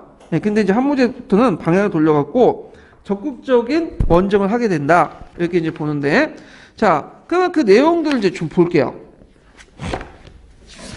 그 중에 이제 그 원정관 서역인데 이 서역이라는 것은 이제 그 서역 원정인데 서역이라는 말은 좀 예매해. 그래서 되게 중국을 기점으로 해가지고 서쪽에 서방에 위치한 나라도 다 서역이야. 뭐 페르시아, 아라비아까지 다 포함하는데 되게 작은 범위의 서역은 중앙아시아 탈인분지 부근에 있는 오아시스 국가들 있죠. 그 안식국, 대환 이런 사람들 이제 서역이라고 하죠. 근데 되게 그 교과서에서는 넓은 이의 서역이 아니라 주로 이제 탈인분지에 있는 거 있죠. 이런 것들의 서역, 청상남도, 청상북도에 있는 아시아 국가들, 오아시스 국가들, 도시 국가들 이제 의미하는데, 자, 그러면 내용을 보면, 홍로를 정벌하죠. 홍로. 초기 때 수세적 입장에다 적극적 공세를 해서, 이제 홍로를 이제 하는데, 그래서, 위청이나 각교봉을 이제 파견해서 이제 뭐냐면, 그 홍로군을 격파하고요. 그래서 위청과 각교봉이 되게 하락을 하고, 했고, 그 다음 홍로를 막북을 구축했다, 쫓아냈다고요. 막북은 뭘 가지고 막북이라고 하죠? 고비 사막을 기준으로 막북과 막남을 나눠지죠. 그래서 고비 사막 남쪽을 그 만리장성 부근, 오로두스 일대를 지역을 이제 막남이라고 하고, 둥항이나 구차, 우전 이런 데 있고, 막북은 고비 사막 이북이에요. 근데 이 원래 막남까지 내려왔거든요. 오로두스 지역까지. 여기를 쫓아내갖고 고비상황 이북으로 쫓겨난 거죠. 쫓아내버린 거죠. 그래서 이제 이런 것들. 그리고 이 지역에 뭘 설치하냐면 서역 지역의 근거인 하서 사군을 설치해요. 하서 사군을. 예. 그래서 있고. 그 다음에 이제 우리가 잘 알려져 있는 또 뭐가 있죠? 예전에 시험 문제 나오는 장권 있죠. 장권을 서역에 파견했죠. 원래 이제 장권을 파견한 목적은 뭐냐면 홍로를 견제하기 한 거예요. 홍로를 공격하기 위해서 원래는 월지라는 민족이 있어. 월지. 이 월지가 이제 있었는데 이 사람은 이제 원래는 막남 지역에 있었다가 그 홍로한테 쫓겨가지고 오늘날 아프가니스탄 지역으로 이동했던 국가거든요. 그리고 더 나가서 남쪽 내려서 쿠샤 왕조 알죠? 쿠샤 왕조가 그 월지 중에 한 부족이 세운 왕조예요. 그게 연결되는데 그래서 이제 이들이 이제 홍로에 원한이 많을 거라 생각해갖고 홍로와 공수동맹을 맺기 위해서, 그러니까 홍로를 치기 위해서 월지와 공수동맹을 맺기 위해서 뭐죠? 파견된 나가는데 도중에 잡히게 되죠. 그래서 홍로가 잡혀가 10년 동안 포로 생활을 하게 돼요. 그래서 거기에서 이제 그 뭐냐면 또 홍로 여자를 받아들여갖고 결혼도 하고 아들도 낳고, 그래서 이제 홍로 사람들이 얘는 이미 홍로 사람이 됐다 해갖고 마음 놓고 있었던 것을 틈타가지고 도망쳐 나가고 월지에 갔는데, 월지에서는 이 홍로하고 한번 예전에 싸운 경험이 있기 때문에 싫어하는 거야. 우리가 안 되겠다. 그래서 어쩔 수 없이 돌아오게 되죠. 근데 이제 홍로와 같이 생활하면서 이 홍로의 그 뭐냐면 중요한 점을 알게 된 거죠. 홍로가 계속 그 중국과 그 뭐냐면 싸우면서 이길 수 있었던 건 홍로가 뭐가 돈이 있다는, 경제적이. 그럼 경제적이 어디에서 마련하냐? 자, 일단은 홍로는 한나라부터 받은 세패라든지 뭐 그 약탈품을 가지고 와서 어디에 갖다 팔아? 서역을 통해서 갖다 팔면 막대한 이득을 얻는 걸 알게 되고, 이 서역과의 교통로가 비단길인 걸 알게 된 거예요. 그래서 이 과정에서 그 비단길이 발견됐다는 거죠. 근데 주의할 것은 비단길은 처음 만든 사람이 장건이 아니에요. 이미 있었던 길이에요, 이건. 그래서 이제 이 비단길은 원래는 서역 애들, 오아시스 도시국가 애들이 만든 길인데, 왜냐면 이 사람들이 처음에는 어느 길을 이용해? 초원길을 이용했어요. 근데 이 초원길 유목민들이 장악하고 뭐 막대한 통행사가 있으니까 초원길이 원래 제일 빠른 길인데 안 되겠다 해서 밑에 있는 사막을 통한 길 있죠. 사막길을 이용해서 하면서 비단길을 했는데, 이것을 이제 중국인들이 알게 되고 관리에 들어갔던, 중국인은 통제해야 돼. 자, 하여튼 이 비단길이 발견되면서 동아시아와 서남아시아의 문화권 연결에 동서문화의 교류에 크게 공헌했고, 서역의 이해에 대한 증대시켜 중국의 세계를 확대시켰다. 이거 꼭 외워두세요. 예. 그래서 이런 것도 좀 기억을 해두시면 되고, 그러면 홍로를 치려면 홍로의 돈줄이 되는 어디를 쳐야 돼요? 홍로와 교류하고 있는 서역에 있는 여러 오아시스 국가를 공격해야겠죠. 그래서 이제 서역 원전을 하게 되는데, 그때 이제 이강이라는 사람이 이제 대왕국을 이제 정벌을 했고요. 자, 이 대왕국은 뭘로 이제 페르가나라고 하는데, 그 이왕국이 이제 정말 대왕국의 유명한 말이 있죠. 그 한얼마라는 게 있어. 한얼마. 한얼마는 뭐냐면 그 말이 그 땀을 흘릴 때 피빛 땀을 흘려. 헐빛 땀. 붉은색 그 뭐냐 땀을 흘리죠. 그래서 한얼마라고 해요. 상당히 명만데, 그래서 이제 이런 것들을 이제 피땀을 흐르는 말을 이제 획득하게 되고, 그래서 이제 이런 내용들 좀 기억을 해두시면 될 거예요. 그래서 서역 원정을 통해서 홍로의 어떤 그들은 목줄을 재려고 했다. 예. 결과는 한이 서역 지역은 이제 확대되고, 그렇지만 홍로가 일시에 타격받았지만 또 반격을 해서 서역 지역은 실패했다. 예. 자, 그래서 이제 이런 것도 기억을 해두시면 되고요. 결국에 홍로는 전한 말기 때 자체 분열로 멸망하게 돼요. 전한 때 그 동홍로, 뭐 서홍로 나눠지다가 후한 때는 뭐예요? 북홍로, 남홍로로 나눠지죠. 그래갖고 남홍로는 저쪽 밑에 이제 만리장성 이남으로 내려갖고 한쪽으로 동화되고, 북홍로는 저쪽 뭐예요? 이동을 하죠. 그래갖고 어디까지 가야 돼요? 서쪽 지역까지 이동하게 되죠. 뭘로 알려지게 되냐? 훈족으로 알려지게 되죠. 이렇게 이제 보시면 되고, 역사상 홍로족은 이제 사라지게 돼요. 홍로족은.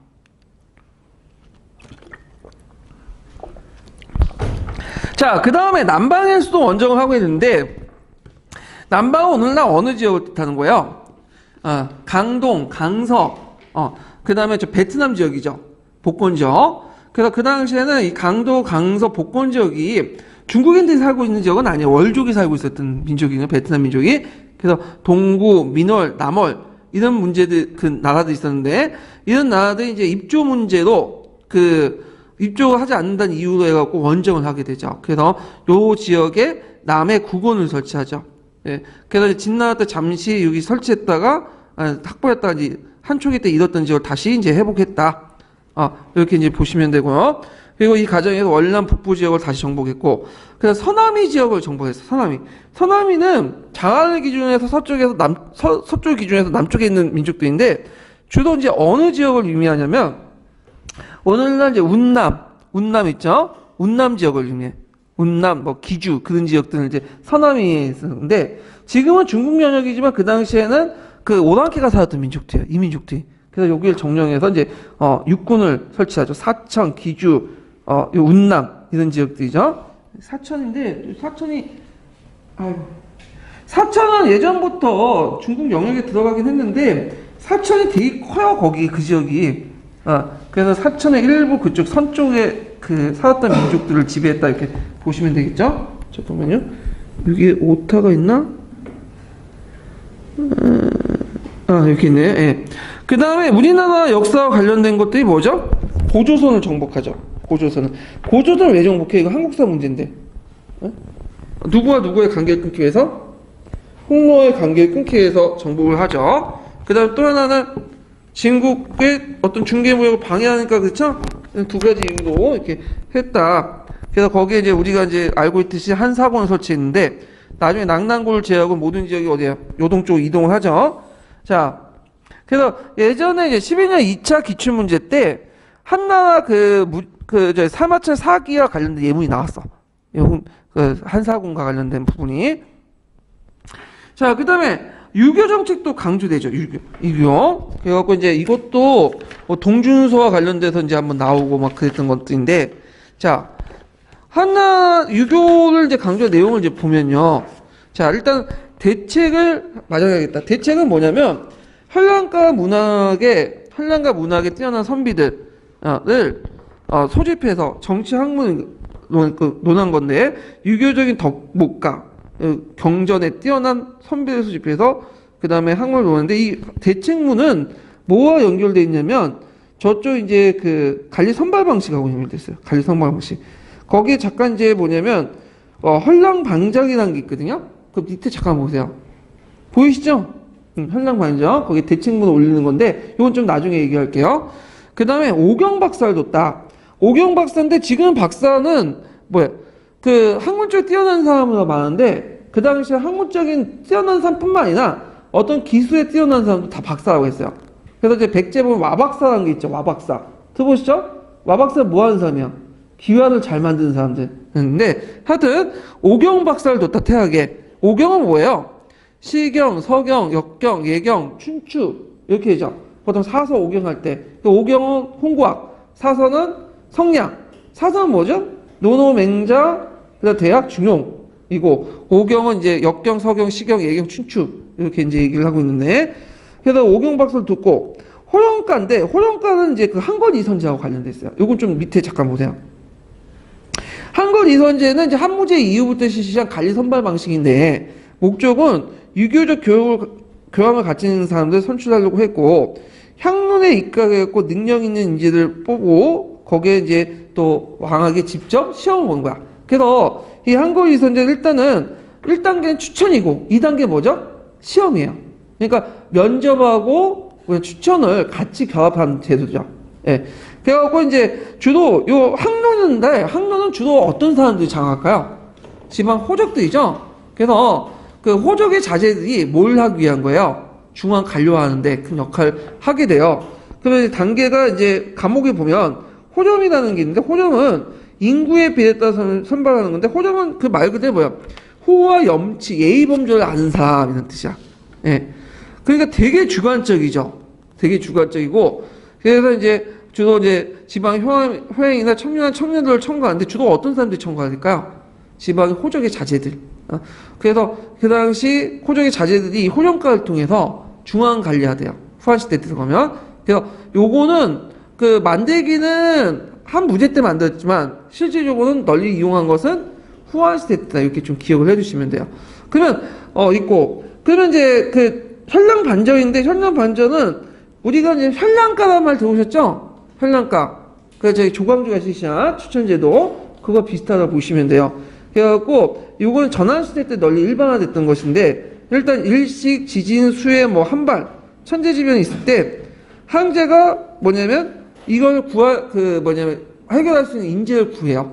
그러면 이제 각지에서 이제 선발을 해갖고 추천해보면 그 사람들에게 이걸 그 문제를 해결할 수 있는 대책문을 내게 해. 그래서 그 대책문을 보고 항제가 선발하는 제도야. 이것은 전환시대 때 널리 행했던 거고, 조광조 현량가 기원이 됐던 거고요. 수제가 있는데, 수제는 유교 경전. 이게 유교 경전을 보고, 그 뛰어난 사람들 이제 뭐냐면 선발하는데, 수제는 잠깐 실시했다 말아요. 왜 수제는 잠깐 실시했다 마냐면, 이게 이제 추천한 사람이, 만약에 이 사람이 나중에 문제 생겼다. 문제 생기면 추천한 사람도 처벌받게 돼. 그래서 수제는 잠깐 있다가 없어지고, 전환 때는 주로 현령방적, 현량가, 후한 때는 호령가, 이렇게 해서 이제 선발을 하게 되는 거죠. 예. 그래서 근데 이걸 무죄라고 또 해요. 수재를 무죄. 왜 무죄라고 하냐면 이건 이제 그 우리나라 이제 그 중국에서는 피의제라는 게 있죠. 피의제. 피의제 뭐예요? 시가 뭐죠? 휘?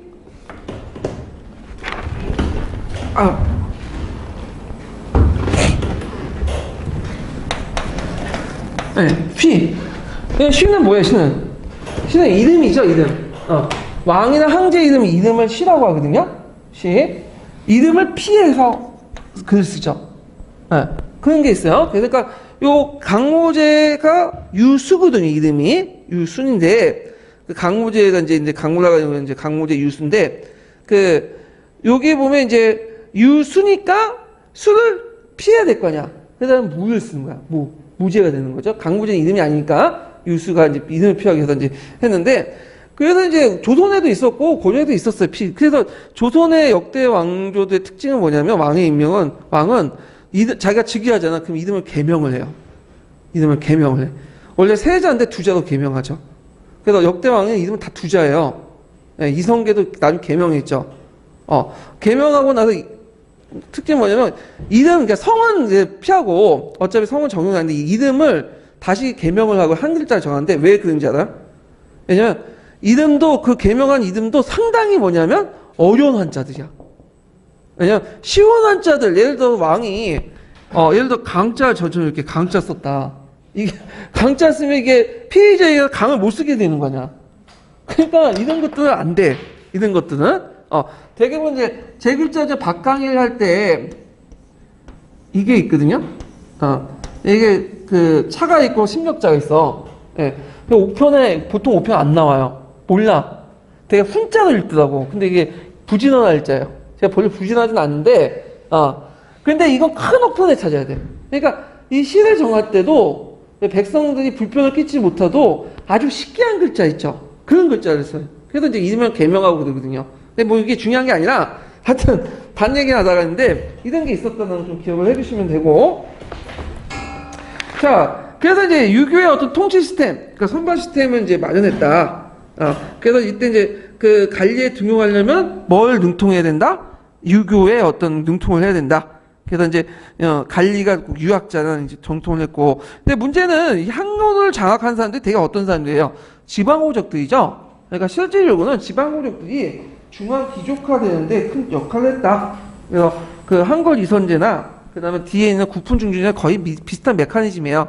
예, 그런, 그 다음에 이제, 여기에서 이제 또 눈여겨볼 게 뭐냐면, 태학을 마련했죠. 그 위에 다시 올라가서, 태학을 공립대하고 우수한 자를 이제 관료로 진출했고, 그 다음에 예전에 시험문에 나왔던 게 뭐냐면, 유교의 간학화죠. 그때 이제, 뭐, 근문학파, 고문학파는 나중에 좀 얘기하고, 주로 이 유교의 간학화에 큰 역할을 했던 사람이 누구냐면, 동중서라는 사람이에요, 동중서. 예, 이 동중서는 근문학파에 속했던 사람이죠. 근문학파는 나중에 얘기했지만 주로 참의설을 많이 이용하거든요. 참의설. 참의설이라는 건 뭐냐면 그 참은 뭐냐면 이제 예언서야. 예언서, 도참 같은 거 있죠. 이 도참을 유교 경전에 재해석한 것들을 이제 참의설이라고 하는데 그래서 이제 이 참의설의 영향을 받아서 나온 것이 청인상설이에요. 예전에 시험 문제였죠. 청인상은 청과 하늘이 뭐예요? 응한다는 것이요. 네, 금융화폐에서 되게 강조하는, 이 청인상설을 이제 했는데, 그래서 하늘은, 여기 하늘은 뭐야? 상제를 의미한 거예요. 상제가, 이는 황제죠. 황제의 하는 것을 보고, 정치를 잘하면, 하늘의 상승 기운을 줘. 그래서 여러 가지 풍력도 들고, 그 다음에 뭐 여러 가지 이제, 날씨도 좋고, 등등 했는데, 정치를 못하면 뭐예요? 정치를 못하면, 주변에 외적이 쳐들어오고, 그 다음에 풍령이 들고, 그 다음에 지진이 나오고 이런단 말이야. 그러니까 이걸 뭐라고 하면 제의설이라고 하죠. 보통 제의설. 그래서 이런 것들이 이제 청인상의 주요 내용이야. 그러면 이 청인상에서 보면 황제는 황제의 정치 책임 누구한테만 지는 거죠? 하나만 책임지잖아요. 그러니까 결국에는 누가 배제되는 거야? 신하가 배제되는 거죠. 그래서 철저하게 뭐냐면 그 황제권을 강화시키는 그 내용이다. 이렇게 보시는데 이 청인상은 동준서가 처음 주장한 건 아니에요. 예전부터 있었던 걸 동준서가 체계화시킨 거야. 그 유교적 논리가 있어. 원래 유교적 논리가 아니라 원래는 음양 오행설의 사상을 받아들여갖고 유교적 논리도 채색시킨 거야. 그래서 이런 것들이 있다라는 거 좀 기억을 해두시면 되고, 그래서 이제 황제의 역할을 강조했다. 그래서 한당유학에서는 정치의 주체는 누가 보는 거죠? 황제도 보는 거죠.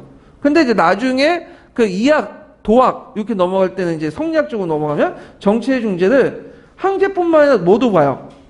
일반 사대부도 보죠. 왜냐하면 천리라는 거는 황제뿐만 아니라 사대부도 같이 공유하고 있잖아.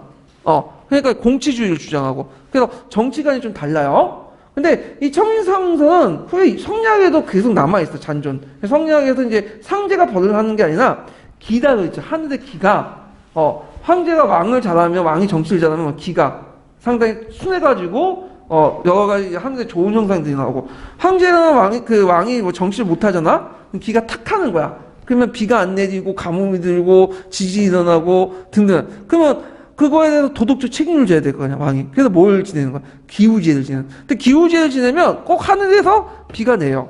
왜 내릴까요? 그냥 내릴 때까지 지내는 거야. 내릴 때까지. 그래서 이제 뭐 이런 게 있는데, 뭐 이렇게 이제 알아두시고. 그래서 제2설 같은 경우에는 청상설의 그 내용이고, 그게 이제 항상 역사책에서 많이 나와요. 불길한 징조 나오면 항상 하늘에서 이상한 기운들이 나타나잖아. 그 앞에 뭐, 왕조 국가가 말명했다든지, 뭐, 왕이 죽었다든지, 하늘에, 그러면 그 전제 뭐, 하늘에서 비가 내리는데 그냥 비가 내리는 게 아니죠. 피빛이 막 내려.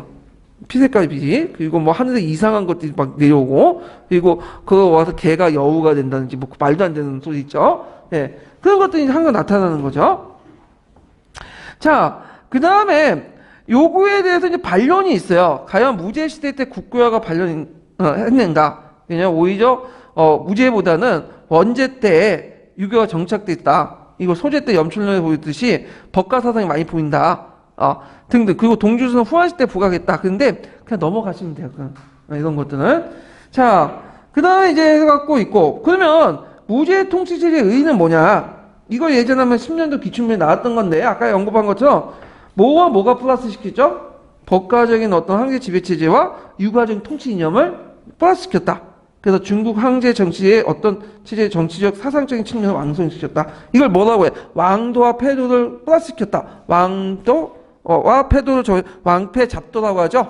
겉으로는 유교지만 실제 운영은 법술 관리를 통해서 법가 정치를 했다. 이거는 한무제 정치뿐만 아니라 역대 왕조들이 그렇고 조선 왕조도 그렇죠. 고조 왕조도 말로는 뭐 어쩌고 저쩌고 그러고 막 유교적 교화를 하지만 실제 말 안 들고 하면 어떻게 붙잡아갖고 처형시키고 때리고 그러는 거죠. 지금도 마찬가지잖아. 이렇게 말로는 교화를 시키지만 안 되면 어떻게 강력한 처벌하잖아요. 예, 이런 것들이 이제 영향을 미친 거죠. 자, 그러면 이제 문제를 풀어볼게요. 문제가 좀 많거든요. 이 사람이 되게 유명한 사람이기 때문에. 그래서 유능한 사람이 많이 나오면 역사하기가 좀 힘들어.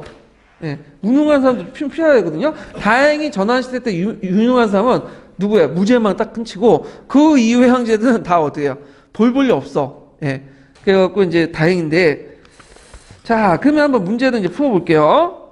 자, 244페이지 13번 문제 볼게요. 13번 문제.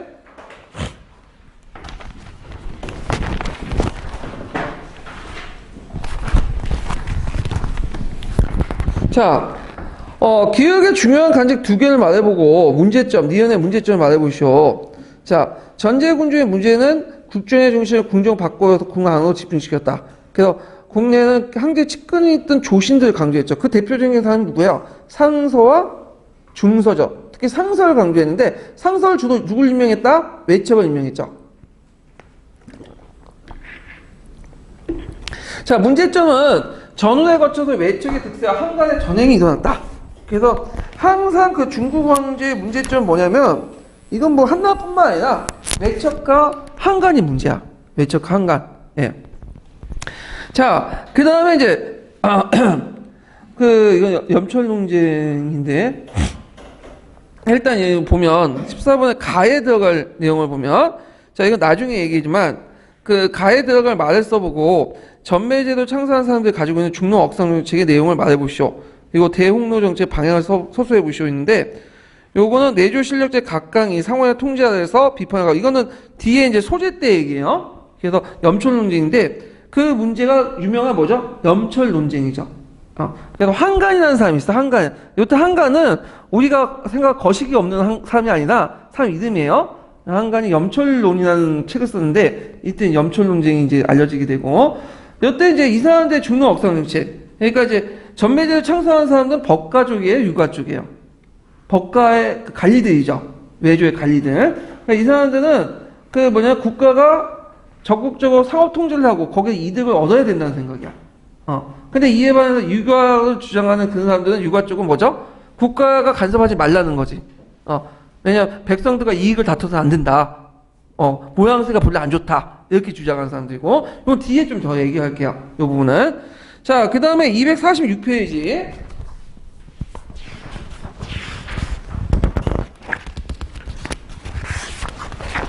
자, 246페이지 19번 문제 봅니다. 이거 19번 했죠? 20번 문제 볼게요. 자, 20번 문제 보면 기획의 경제적 배경을 쓰고 두 가지 서술해보고 니은의 호적의 유형 두 가지를 말해보시오. 자, 여기에서 이제 내 사용업 활동을 계속 불추출할 수 있었다. 이렇게 해서 호적에 관련된 내용인데, 자, 한무제는 경제정책에 불구하고 상인들은 성장했다고 했죠.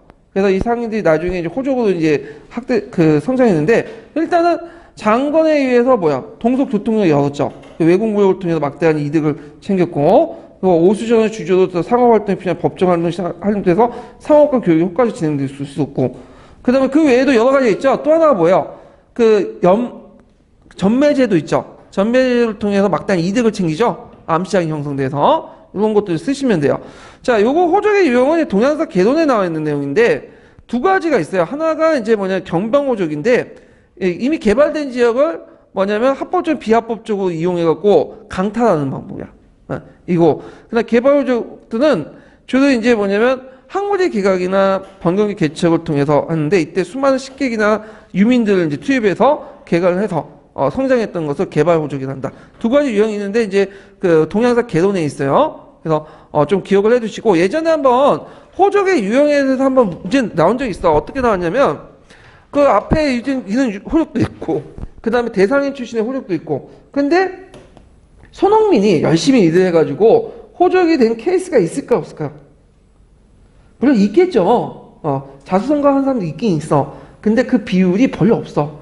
되게 이제 세 케이스예요. 대상인들이 토지를 사가지고 호적이 되는 케이스. 앞에 이제 개발 호적이니 견방 호적 이런 케이스가 있겠죠. 네, 그거 좀 기억을 해주세요. 똑같아. 지금도 마찬가지로 흑수저에서 태어나면 거의 흑수저 살 가능성이 뭐예요? 99%죠. 네, 99.9%죠. 0.1%만 이제 금수저나 이렇게 은수저 되는 케이스죠.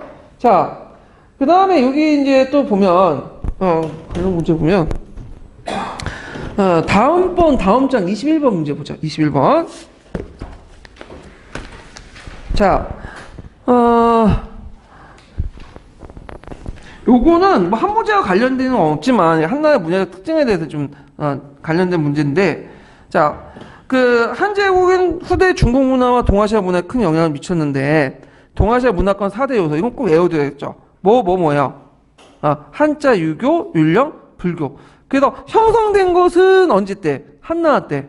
완성된 것은 당나라 때요. 예. 형성된 것은 한나라 때, 당나라 때. 그래서 한이라는 글자는 중국을 대변하죠. 그래서 우리가 보통 한인, 한족, 이렇게 해갖고 다 얘기하잖아요. 한문화. 자, 그 다음에 이제 세 가지 공헌한 거. 자, 고대 문화를 완결해 중국적 한문화를 형성했고, 동아시아 문화권 형성에 기반이 됐고, 동서 문화의 교회에 중요한 역할을 했다. 애우세요, 그냥. 동기에 있는 내용이에요. 예. 자, 그래서 있고, 그 다음에 253페이지 펴보세요. 253페이지.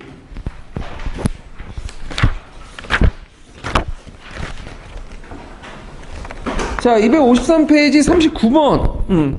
자, 다음 기획과 미은의 내용을 각각 써보고, 이 당시에 지방세력들 견제하기 황제가 중앙에 파견된 관리를 말해보시오. 다 이거 뭐와 관련된 거예요? 기초가 관련된 거죠? 예, 그래서 추운력, 자간율, 부인율, 와단율, 주급률 그거 외워두셔야 돼. 이거. 그래서 꼭 외워두시고 그 다음에 여기에서 이제 황제가 중앙에 파견한 관리를 뭐라고 했다? 자사죠. 자사. 줄을 만들어서 자사를 파견했죠. 요거 내용들. 자, 그 다음에 40번은 경제정책과 관련된 부분인데, 자, 일단, 이 다음과 같은 실시한 배경을 한 줄 이내에 서술해보고, 기획과 니은의 내용을 말해보시오. 그리고 이 정책을 주도했던 간청을 써보시오. 이렇게 있는데, 자, 일단 배경은 전쟁을 많이 했기 때문에 전비 마련하기 된 거죠. 그래서 이제 이런 재정 타파를 위해서 이제 했고, 또 대규모 토목공사 돈이 많이 들어갔죠. 자, 그 다음에 여기는 기획과 니은의 내용, 아까 지금 얘기한 거 있죠? 군수법, 평주법 그 내용들 쓰시면 되고, 그 다음에 이제, 여기 보면, 그 간청이라고 했는데, 간청은 군수관, 평주관인데, 이건 좀 틀린 것 같아요. 이거는 간청이 아니라 간직을 얘기한 거고, 아까 소부와 관련, 소부에서 가난했어, 소부에서. 소부도 이렇게 곤치세요. 기획, 니은 다 소부에서 가난했어. 네. 그래서 이제 좀 곤치시고요. 그래갖고, 이건 간청이 아니라, 이 답안에 써놓은 거는, 소부가 맞을 거예요, 소부. 잠깐만요.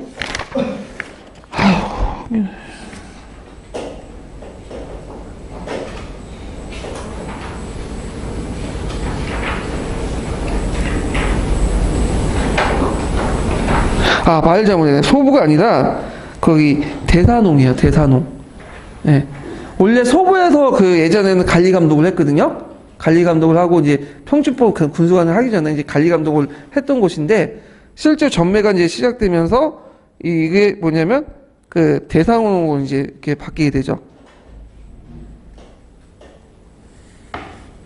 그래서 이제 소부에서 대사농으로 이렇게 바뀌게 되니까 대사농이 그 주요 간직기구예요. 국가재정기구. 네, 소부에서 대사농 이렇게. 자, 그 다음에 이제 그 볼 게 뭐냐면 몇 번 문제 풀었죠? 이게? 39. 아까 지금 정신 없다고 했구나. 일단 있고 건너뛰어서 지금 아까 전에 푼 게 뭐죠?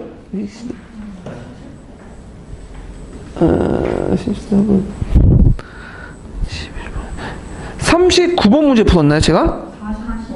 40번 문제 풀었어요? 그랬네요. 예. 자, 그래서 이제 있고 41번 문제 볼게요. 41번.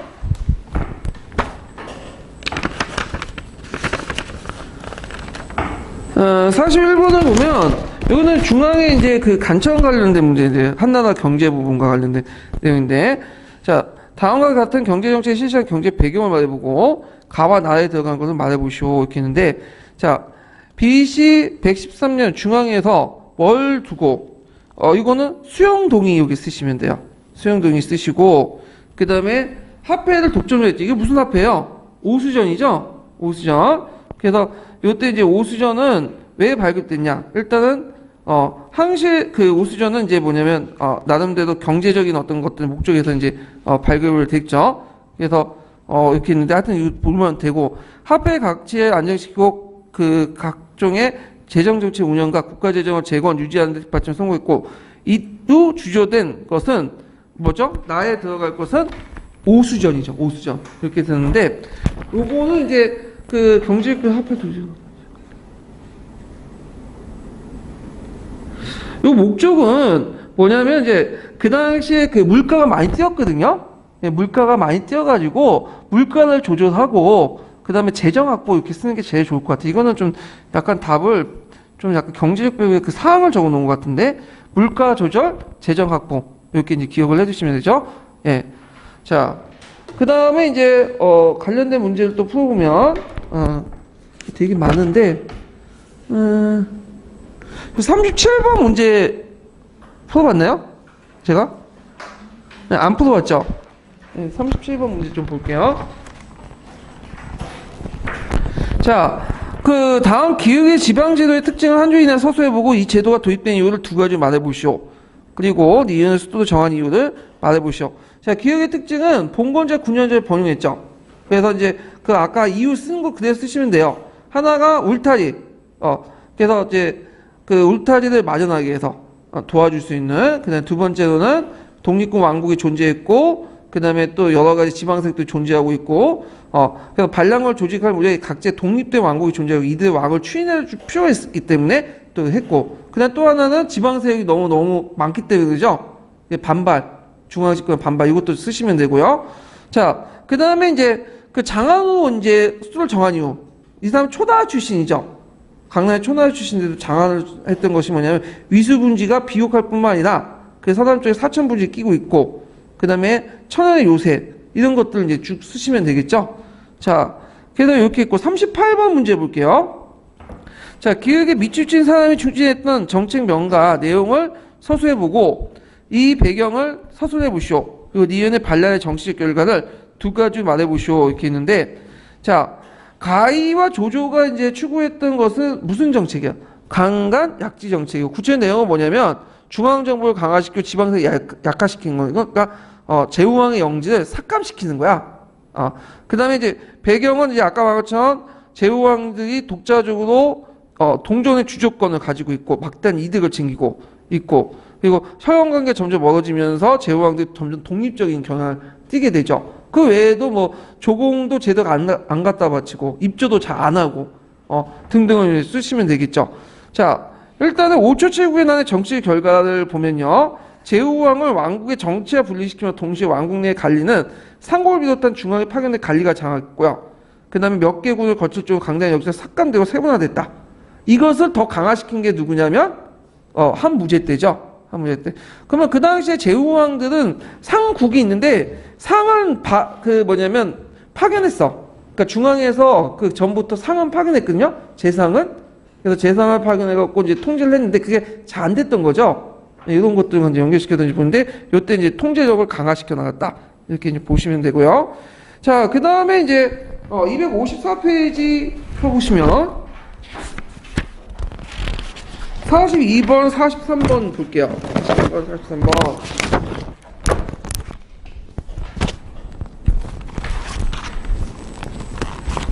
자, 가에 들어갈 말을 써보고 이 사건의 영향을 말해보시오. 그리고 무제 때 대강경 정책에 돌아선 배경을 쓰시오. 자, 무제는 정면으로 홍로를 도전한 것으로 무제였기 때문에 군신 선을 몰래 평성 부근에 뭘로 유인해서 마읍으로 유인해가지고 토벌하는 작전을 추진했는데 이게 홍로가 노중에 감지되어갖고 사진 유출돼서 실패하고 나. 이걸 무슨 사건이라고 하냐면 마읍 사건이라고 해요. 마읍 사건. 그 한의 중에 있는 사건이에요.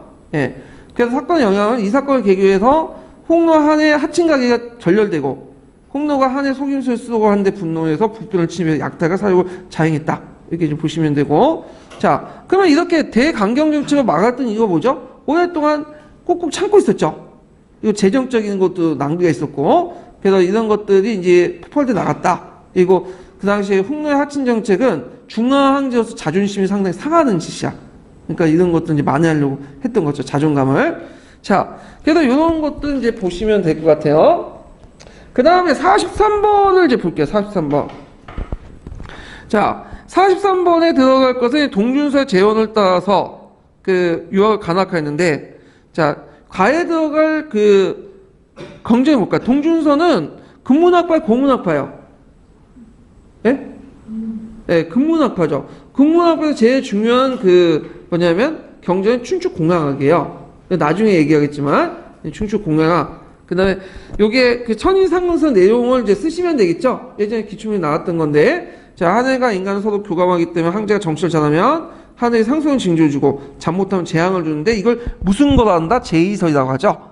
재앙을 주는 거는. 그래서 이제 이걸 통해서 이제 황제가 집권하게 추구한 좋은 정치 사상이다. 왜냐면 요때 정치의 주체는 누가 되는 거예요? 신하가 되는 게 아니라 황제가 되는 거고, 오직 누구한테만 책임지는 거죠? 상제에게만 책임지는 거죠? 이건 책임진다는 거야? 책임지지 않겠다는 거야? 책임지지 않겠다는 거지. 자, 그래서 이런 것도 있고. 자, 44번 문제 볼게요. 44번이 한걸 이선제와 관련된 건데, 자, 관리의 선발 방식의 명칭을 쓰고 과목 세 가지를 말해보시오.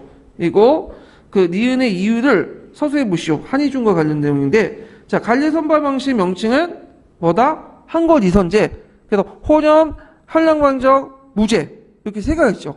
네. 그다음 이유 같은 경우에는 이제 그 밑에 그 항해조에 있는 내용 쓰시면 돼요. 한항조는 진의 폭정을 없애는 걸 명분으로 성립한 왕조이기 때문에 겉으로 내세울 수 있는 사상인 법가와 대립하는 유가 외에 선택의 여지가 없었고, 유학은 당시 항축 내의 질서를 통제하는 데 아주 적합했고, 그 다음에 왜 접합했냐? 유학에서는 지금도 있지만 유교는 뭘 강조해요?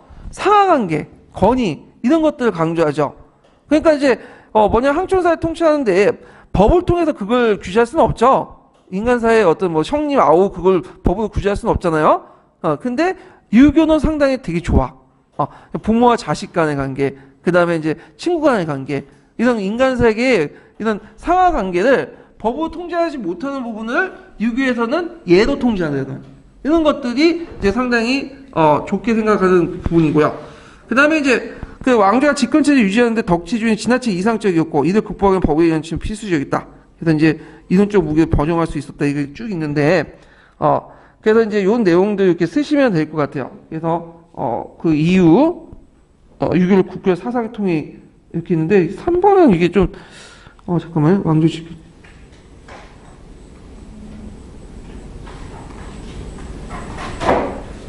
요거는 좀 3번은 빼세요. 이거는 좀 말도 안 되는 것 같은데 좀 빼시고 제가 다시 불려드릴게요. 잠깐만요.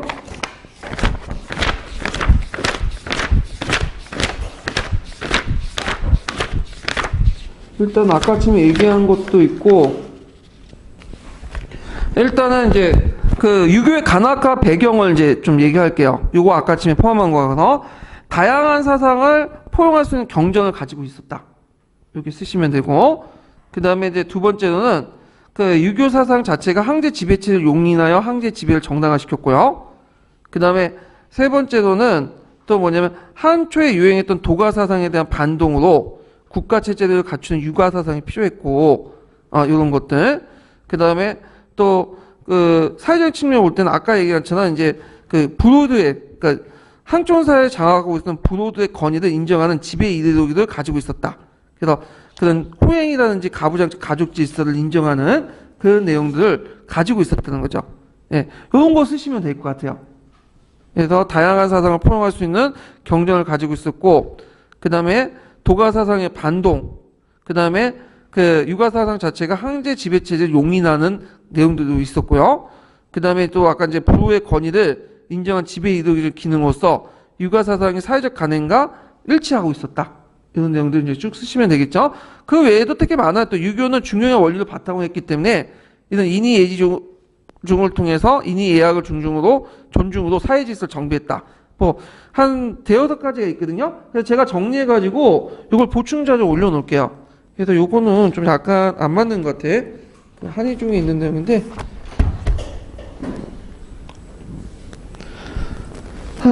잠깐만요. 이게 몇 번 문제죠? 44번 문제죠? 예.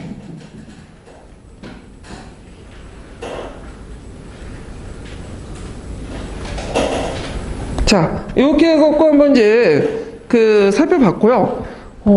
좀 쉬었대 됐나요? 쉴 때? 예. 좀 쉬고 하죠.